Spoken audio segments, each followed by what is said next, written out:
Donc je m'appelle Thibaut, j'ai 27 ans et je viens de Paris, je suis né en région parisienne, mais on peut dire qu'aujourd'hui je viens de Toulouse parce que j'ai beaucoup vadrouillé. En ce moment mes attaches sont plutôt dans le sud de la France. D'accord.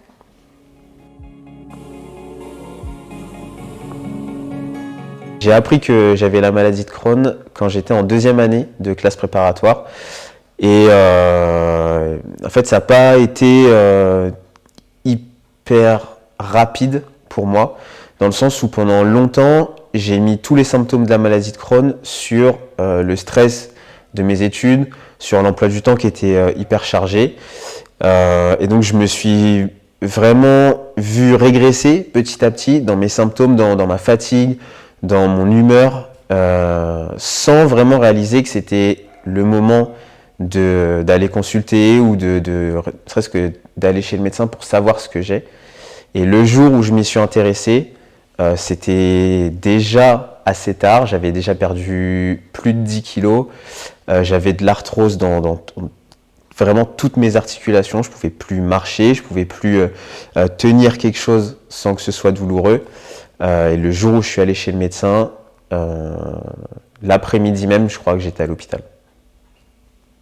En fait, le truc, c'est que la maladie de Crohn, moi, ça ne me parlait pas du tout. Je connaissais ni le nom, ni ce que ça allait engendrer comme traitement, comme suivi au long cours. J'avais aucune idée de ce qui m'attendait. Et ça a été plutôt un mal pour un bien, dans le sens où j'ai pas été stressé, comme si on m'avait dit t'as un cancer. Un cancer, ça sonne dans la tête des gens comme un truc dangereux, comme un truc où potentiellement tu peux mourir. J'avais aucune notion de tout ça, donc j'ai pas été si stressé.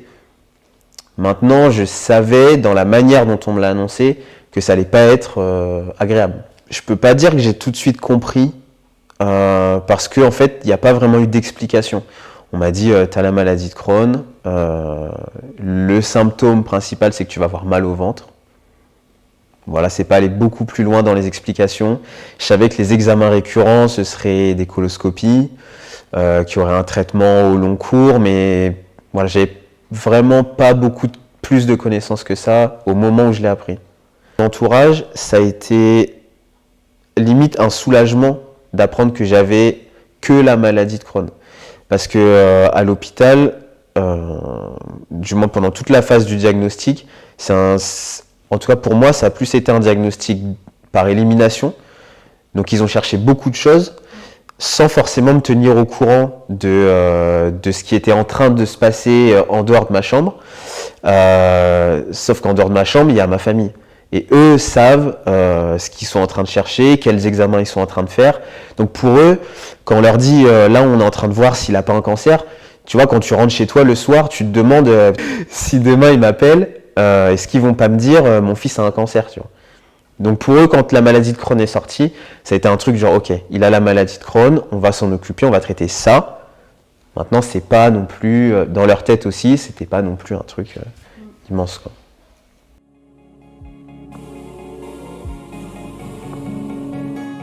Bah, ce qui était compliqué pour moi au départ, c'était la gestion de mes phases de poussée. Pendant les phases de poussée, je me disais vraiment, écoute, s'il y en a une prochaine, c'est mort. C'est la fin de ta vie. Ce sera impossible que j'accepte de nouveau de subir ce qui s'est passé cette fois-là. Parce que ça fait trop mal, c'est trop fatigant, tu peux rien faire. Et je me disais, si ça arrive plusieurs fois dans une année, en fait, j'ai pas de vie. Je peux pas sortir, je peux pas voir des gens, je peux pas travailler. Je me disais, ça va être hyper compliqué. Et en fait, avec le temps, et ça c'est pareil, c'est très propre à moi parce que finalement chacun gère sa maladie de Crohn comme il le peut. Mais dans mon cas, les crises, les poussées sont assez espacées pour que je puisse vivre plus ou moins normalement. Et c'est ça qui est cool. Je suis vraiment rassuré avec l'expérience sur ma capacité à vivre normalement. En fait, avec la maladie de Crohn, je me suis vite retrouvé, et ça c'est aussi propre à mon caractère, mais dans une posture où j'avais envie de prouver des choses, prouver que je pouvais faire ça, prouver que j'étais autant capable que, tu vois, de vraiment être tout le temps dans la démonstration. Ça n'a pas beaucoup changé, c'est un travail que je fais sur moi, mais je me sens obligé de montrer aux gens que je suis capable, parce que je sens aussi, dans le regard des gens, qu'on se demande si je suis capable, tu vois.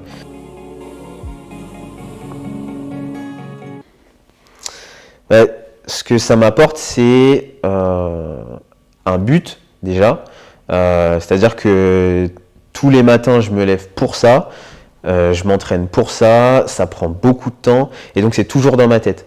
Même quand c'est plus dur, je sais pourquoi je le fais. En plus, le projet il prend une dimension particulière, puisque maintenant on est ensemble. Je le fais aussi pour l'asso, pour faire parler de la maladie de Crohn. Donc tu vois, il y a tout un package qui fait que ce projet il me prend vraiment plus loin que juste le sport. Et ça m'apporte aussi de la rigueur. Je suis obligé de m'entraîner tous les jours. Pour ça, je suis obligé de bien dormir, de bien manger, de bien boire. Je suis obligé d'avoir une hygiène de vie en fait qui va avec la pratique du sport. Et cette hygiène de vie, elle est aussi hyper compatible avec la maladie de Crohn. En fait, là, l'Ironman, c'est un peu extrême, mais au quotidien, si tu te rapproches des principes qui sont bons pour le sport, tu te rapproches en fait des pratiques qui sont bonnes pour la maladie de Crohn.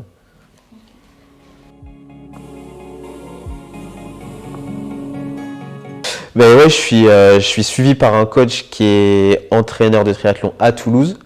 Il me suit à distance et en fait, c'est aussi un défi pour lui, cet Ironman, parce qu'il n'a jamais suivi d'athlète atteint d'une quelconque maladie, peu importe, la maladie de Crohn en fait partie. Et pour lui, c'est aussi un challenge de se dire est-ce qu'il va y arriver ? Est-ce que je vais devoir adapter les séances que je vais lui proposer ? Est-ce que parfois je le pousse pas trop loin ? Et ce qui est marrant, c'est l'échange qu'on a l'un avec l'autre, dans le sens où lui, parfois, il va descendre le niveau des séances en se disant il peut peut-être pas le faire. Et moi, je vais lui dire mais si, en fait, je suis là, je suis à fond, ça se passe bien. Et autant des fois, il va se dire ok, là, on est sur une phase, c'est super. Et moi, je vais dire non, là, c'est compliqué. C'est tout ce jeu de savoir ce que je suis capable de faire, de le motiver dans les moments où lui aurait tendance à me sous-estimer et de le tempérer dans les moments où il pourrait penser que je suis trop en forme, quoi. En fait, le truc principal, c'est que je me force pas. J'ai choisi un sport que j'aime, donc m'entraîner, c'est un plaisir. Et ensuite, je suis conscient que je suis pas un sportif de haut niveau. Je prétends pas l'être, je prétends pas non plus le devenir. Ce projet, il est gros par les distances que je vais parcourir et par tout ce que j'y mets comme investissement. Maintenant, ça aurait pu être courir autour de chez moi tous les jours, ça aurait été la même chose. En fait, j'aime le sport et c'est juste parce que j'aime ça que c'est facile de me motiver, même quand je suis fatigué. Et si je suis trop fatigué, j'ai pas peur de me dire aujourd'hui je suis fatigué, ça va moins bien, donc j'en fais moins ou j'en fais pas, parce que je sais que quand ça va, j'en fais. Donc en fait, il y a aucun problème. Le truc, c'est que je sais que tout le monde ne peut pas s'identifier à moi, parce que l'épreuve que je m'apprête à passer, elle peut paraître énorme pour certains. Maintenant, il faut aussi réaliser que j'ai aussi eu des phases de poussée, j'ai aussi été à l'hôpital, j'ai aussi été très fatigué. Et dans ces moments-là, je ne pensais pas du tout Ironman, je ne pensais pas du tout marathon, je ne pensais pas à des distances si grandes. Si demain, ton défi, c'est traverser le couloir et revenir, c'est ça ton défi. Tu vois. Il n'y a pas de notion de grandeur. Faut juste se dire que ce que je fais en plus par rapport à hier, c'est déjà bien. Si c'est 2 mètres en plus, c'est 2 mètres en plus. Tu vois. Mais juste se lever du lit et sortir, parce que je le sais, hein, moi je suis un gros flemmard de base et j'adore qu'on s'occupe de moi. Donc quand je suis en phase de poussée, tu vois, je suis comme ça, les plateaux ils arrivent comme ça, ils repartent, le petit-déj, le repas du midi, ça va vite, tu vois, de se laisser aller. Et je dis pas que tout le monde sont des flemmards, moi j'en suis un. Et c'est compliqué pour moi de me bouger quand je suis en phase de poussée parce que tout le monde prend soin de toi, tu vois.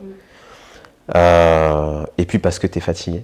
Mais voilà, il faut se mettre des challenges à la hauteur de ce qu'on peut réaliser.